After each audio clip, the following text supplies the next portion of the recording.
조각을 밀쳐두고 그의 불행한 운명을 한탄했다. 내일로 베들레헴에 온 지 나흘째가 된다. 그런데 그토록 자신의 차서 가져온 붉은 옷 한 벌은 여전히 나귀 등에 실린 보따리 속에 있었다. 그에게는 식당의 시끄러운 소리도 들리지 않았다. 다만 처음 시작하는 상인을 괴롭히는 의심들만이 하나둘씩 머리에 떠올랐다.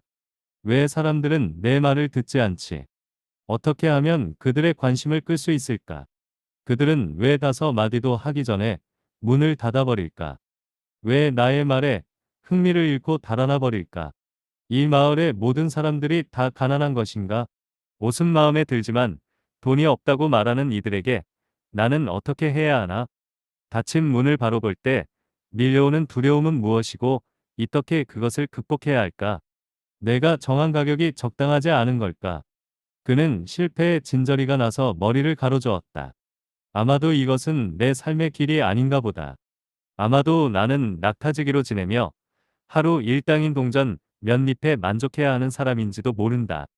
만일 내가 얼마만큼의 이익이라도 가지고 돌아간다면 나는 상인으로서 정말 운이 좋을 것이다.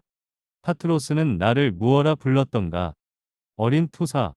그는 잠시 동안 나귀를 데리고 어서 집으로 돌아가고 싶다고 생각했다. 그때 리사와 그의 엄격한 아버지 갈래가 떠올랐다. 의심들이 순식간에 그에게서 떠나갔다. 오늘 밤은 돈을 절약하기 위해 산에서 잠을 자고 내일 그 옷을 팔겠다고 마음먹었다. 게다가 그는 유창한 말솜씨를 가지고 있으니 좋은 값을 받을 수 있을 것이다. 동이 트자마자 재빨리 일어나 마을의 우물 근처에 자리를 잡고 다가오는 모든 사람들에게 말을 걸어 짧은 시간 안에 돈주머니를 채우고 올리브산으로 돌아가겠다고 다짐했다. 그는 남은 빵을 먹으면서 그의 주인을 생각했다. 파트로스는 나를 자랑스러워할 것이다. 왜냐하면 내가 절망한 실패자로 돌아온 것이 아니기 때문이다. 사실 옷 한 벌 파는데 나흘이 걸린다는 것은 조금 길기는 하나 그러나 돌아가기만 한다면 파트로스에게 사흘 또는 이틀 안에 파는 방법을 배울 수 있을 것이다. 그렇게 되면 매우 능통해져서 4시간 많은 옷을 팔 수 있을 것이고 그러면 정말로 훌륭한 상인이 될 수 있을 것이다. 그는 시끄러운 여인숙을 떠나 나귀가 있는 마구간으로 향했다. 서리가 내려앉은 잔디에서는 걸을 때마다 바삭바삭 소리가 났다. 하피드는 오늘은 산에서 자지 않고 말과 함께 마구간에서 지내기로 마음을 고쳐먹었다.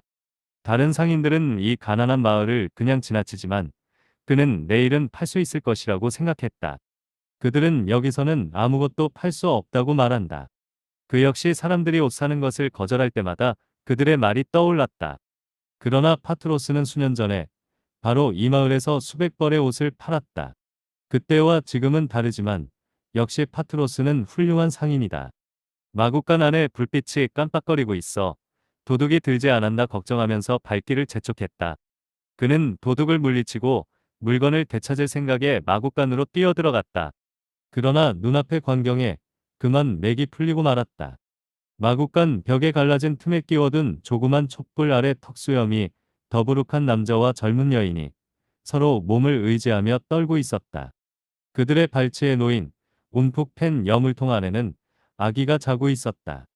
하피드는 그런 일은 잘 모르지만 쭈글거리는 진홍빛 피부로 보아 막 태어난 아기임을 알 수 있었다. 추위로부터 잠든 아기를 보호하기 위해 그들은 자신들의 옷으로 아기를 덮어주고 있었다. 여인이 아이에게로 더 다가앉는 동안 옆에 앉은 남자는 하피드를 향해 고개를 끄덕하며 인사했다. 아무도 말이 없었다. 그때 여인은 추위로 몸을 떨었고 하피드는 그녀의 얇은 옷이 마구간의 냉기로부터 아무런 보호막도 되지 못함을 알았다. 하피드는 다시 아기를 바라보았다. 조그만 입을 열었다 오므렸다. 하면서 마치 웃고 있는 것 같은 모습에 매혹당한 듯한 이상한 감정에 사로잡혔다. 무슨 이유인지 몰라도 문득 리샤가 떠올랐다. 여인이 추위로 다시 몸을 떨었고 그녀의 갑작스러운 움직임 때문에 하피드는 정신이 들었다. 하피드는 괴로운 마음으로 망설이다가 그의 나귀에게 다가갔다. 조심스레 끈을 풀어 보따리를 열고는 옷을 꺼내 들었다. 그는 옷을 펼쳐 한번 쓰다듬어 보았다. 그 붉은 염색은 촛불에 비춰져 더욱 빛이 났고 안쪽에는 톨라와 파트로스의 마크가 선명하게 새겨져 있었다. 네모 속의 원과 별, 지난 사흘 동안 이 옷을 팔아보자고 얼마나 많이 팔이 저리도록 들었다 놓았던가. 옷의 모든 무늬와 올들이 눈에 선했다. 정말 좋은 옷이다. 잘만 다루면 평생 입을 수 있을 것이다. 하피드는 눈을 감고 숨을 길게 내쉬었다. 그리고 빠른 걸음으로 그 초라한 가족에게 다가가 아기 옆에 집더미에 꿇어앉아서는 조심스레 아기를 덮고 있던 부모의 누더기 옷을 벗겨 그들에게 돌려주었다. 둘 다 하피드의 갑작스런 행동에 매우 놀랐다. 하피드는 그의 소중한 붉은 옷을 펼쳐지는 아기를 조심스럽게 감쌌다. 하피드가 나귀를 끌고 마구간을 나올 때까지도 뺨에는 아기 엄마의 입맞춤이 그대로 느껴지고 있었다. 밖으로 나오자 하피드의 머리 바로 위에는 이때까지 보지 못한 매우 밝은 별이 빛나고 있었다. 그는 두 분의 눈물이 가득 찰 때까지 그것을 바라보다가 예루살렘으로 돌아가는 길에 올랐다. 그리고 곧장 카라반이 있는 곳으로 향했다.